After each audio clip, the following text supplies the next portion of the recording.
Good morning, students. I hope all of you are fine. Welcome to your chemistry class. As I have told you earlier also, this is the syllabus for unit test that will take place in November, chapter 4 and chapter 5. So we are doing chapter number 4, atoms, molecules and radicals. So we will repeat this topic again for better understanding. Okay, let's start. Formula of compounds. The formula of a compound formed by two elements called a binary compound. A binary compound is that compound which is formed by two elements. Fine. Is obtained by transposing their valencies. It means interchanging their valencies. Whatever valency one element is have, it is interchanged with the other element. Fine. Suppose an element A has valency Y and element B has valency X. Then the compound formed between A and B will have the formula AXBY. The subscripts should be divided by a common factor if any. Firstly, understand the first part of it. They are saying if there are two elements and they are having valency Y and X respectively, like in the case of A and B over here.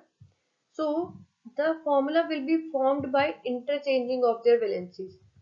The valency of A, that is Y, which is given to us, will be on the element B side, and the valency of B, which is X, it will be interchanged with A and it will be on element A's side. Fine. And the formula will be AXBY. There is not very difficult thing in here because it is just interchanging of valencies taking place. So the first part is interchanging of valencies and the second part. For example, in the second, it is given that B is having valency 2 and A is having valency 4. The formula will be A2B4 because the valencies are interchanged. But here we have to do one more thing. We have to divide it with common factor. So when we divide it with 2, the formula left will be AB2, which is the final formula which we have to obtain. We can understand it with one more example. Let us take sodium and oxygen. We know oxygen is having a valency 2 and sodium is having a valency 1. So when their valencies are interchanged, the valency of O comes on sodium's side. It is written in its subscript, and the valency of sodium, it goes on oxygen's side and it is written in its subscript. 1 is not written over here. We don't write 1. Same is the case with zinc and oxygen. Here they were both having valency 2. So when it was divided with 2, it is only left with ZnO, which is the main formula. I have told you earlier also that there are few exceptions which don't apply, like it does not apply to H2O2 that we have to divide it with the common factor. So the main formula will be H2O2 hydrogen peroxide. There are some exceptions like H2O2 in which the numeral subscripts are not divided by the common factor. You will understand the reasons for this in higher classes. You will get to know why this is not the case. So in the table, a few formulas of binary compounds are given to you. There is NaCl. Na is having valency 1 and Cl is also having valency 1. So even when valencies are interchanged, the formula will be NaCl. We will understand with the third example. Al is having valency 3 and Cl is having valency 1. So when the valencies are interchanged, Cl will be having 3 in its subscript and Al will be having 1 in its subscript. Fine. So please go through this table also. Our next topic is variable valency. Some elements have variable valency. Variable valency means they are having valency more than 1. We will see it with examples. For example, iron has a valency of 2 as in FeCl2 and 3 as in FeCl3. To distinguish between them, FeCl2 is named iron 2 chloride. So what is happening over here is, firstly they are telling you that there are few elements that are having more valency. That is, they are having valency which is 2 and 3. There can be elements which can be having 2 or 3 valencies. Fine. Second thing, if we have to distinguish between them, like we have to write iron, it will be written as Fe. But how can we know that how many valency it was having to combine with another element? So it will be distinguished with the help of the formula. In the formula, if the valency 2 was there when the compound was formed, so you will write 2 as in Roman numerals in the formula, in the name of the formula. Fine. And if it was having valency 3, you will write 3 in Roman numerals in its formula, in its name. Fine. This method of naming a compound is adopted if it contains an element with variable valency. So ये method सिर्फ आपने तब use करना है जब आपके पास कोई ऐसा एलिमेंट है जिसकी वेरिएबल वैलेंसी है. फाइन. आपको कुछ एग्जांपल्स दी हुई हैं with there are some elements with variable valencies. Copper, it is having valencies 1 and 2 also. Iron 2 and 3. Tin 2 and 4. Lead 2 and 4. Thus, knowing the valencies, we can write the formulae of the corresponding compounds. So, the examples given are, they have written the name, that is copper 1 chloride, which means that copper was having valency 1 in this case. So, the formula we will be forming will be copper, which is having valency 1. Cl, we know its valency is 1. So, the formula will be CuCl. In the second case, they have written that copper is having valency 2. So, when copper is having valency 2 and Cl is again having valency 1, so interchanging, right? Interchanging of the valencies and the formula formed will be CuCl2. Iron 2 oxide.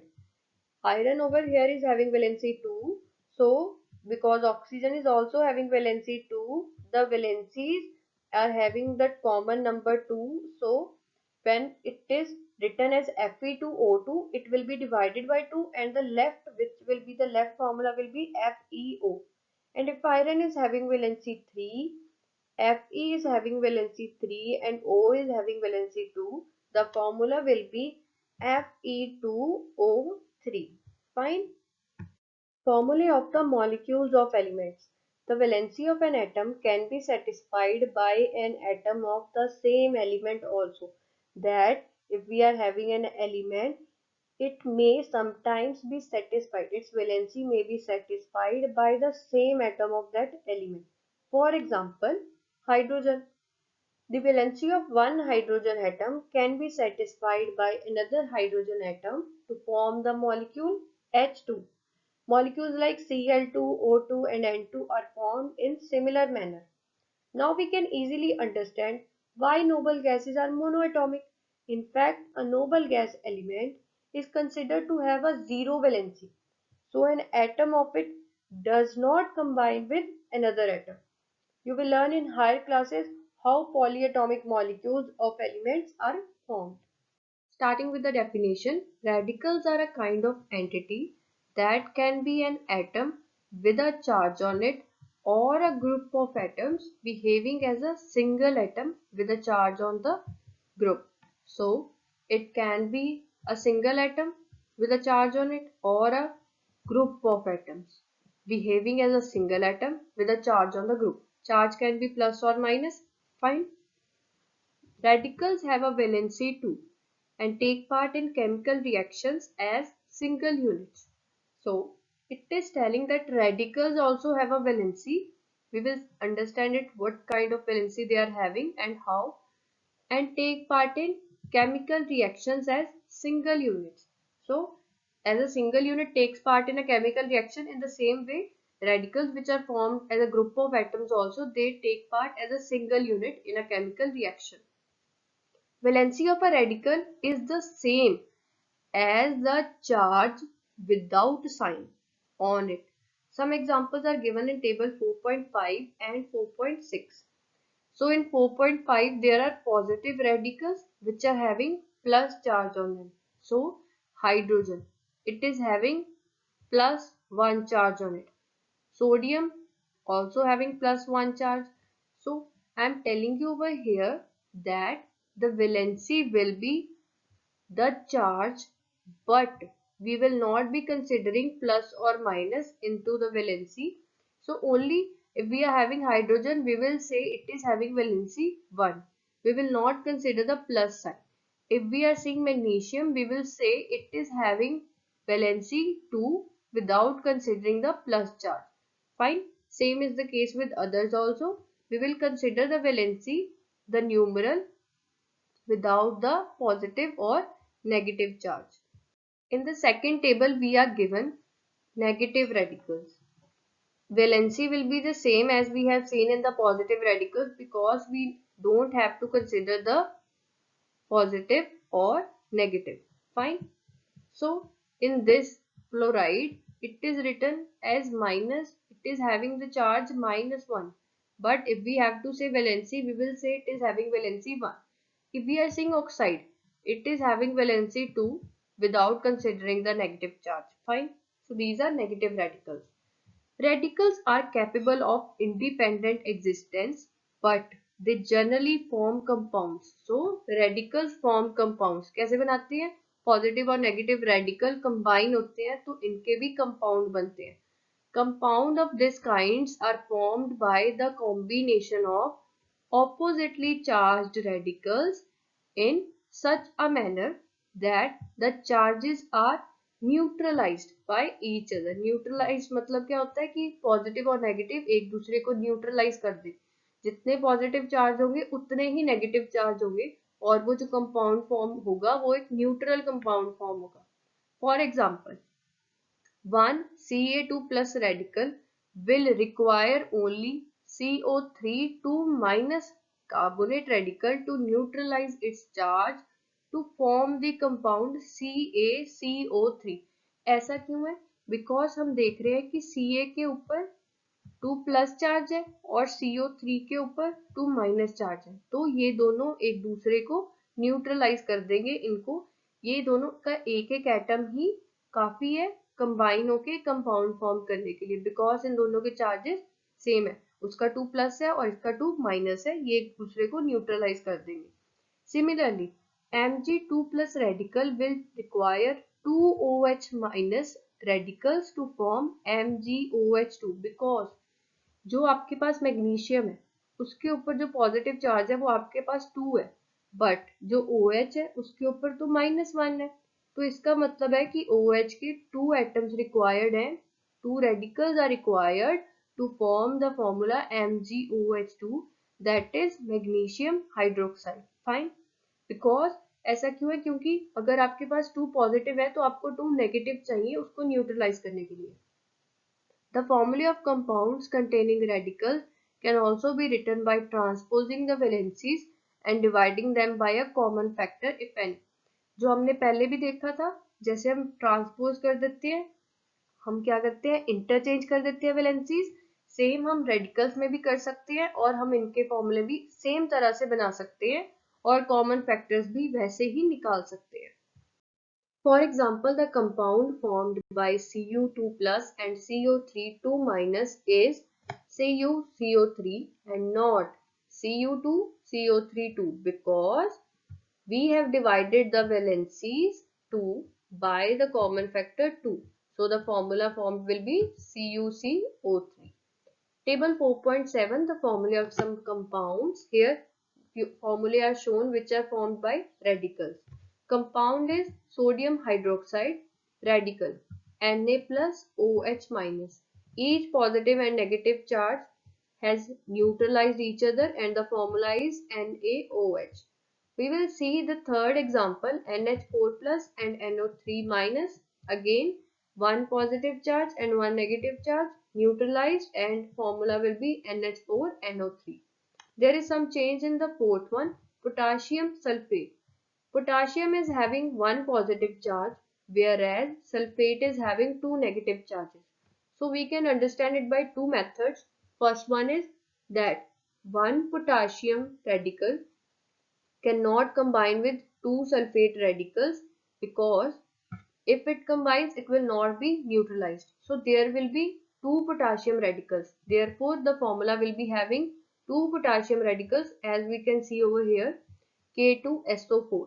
And the second one was the interchanging of valencies. We know that K is having valency 1 and SO4 is having valency 2.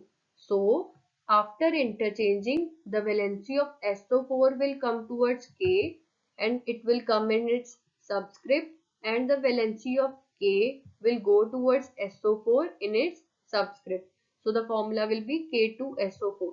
By both methods, the same formula is formed. It is only for your understanding. Now we will see the activity. By playing valency cards, you can understand how radicals combine in a definite proportion of numbers to form a molecule. Cut out valency cards like the shape shown in this image in figure 4.3 from hardboards of different colors. Fit them in a lock and key style in order to obtain the formula of the molecule formed. You can represent molecules of sodium chloride, calcium chloride, iron chloride, and also sodium oxide, and so on. Let's see how they have combined. Firstly, they have taken Na plus and Cl minus. Here we know that Na is having one positive charge and Cl is also having one negative charge. So they both will combine and form a neutral compound. In the right side, on the right side, Fe3 plus is taken and Cl minus. But we know that if there are three positive charges, we need three negative charges to neutralize. It means chlorine will combine and it will be combining in such form that it makes total three negative charges. So there will be three chlorine radicals over here and it will be combining with Fe3 plus radical and they will form a neutral compound. Fine.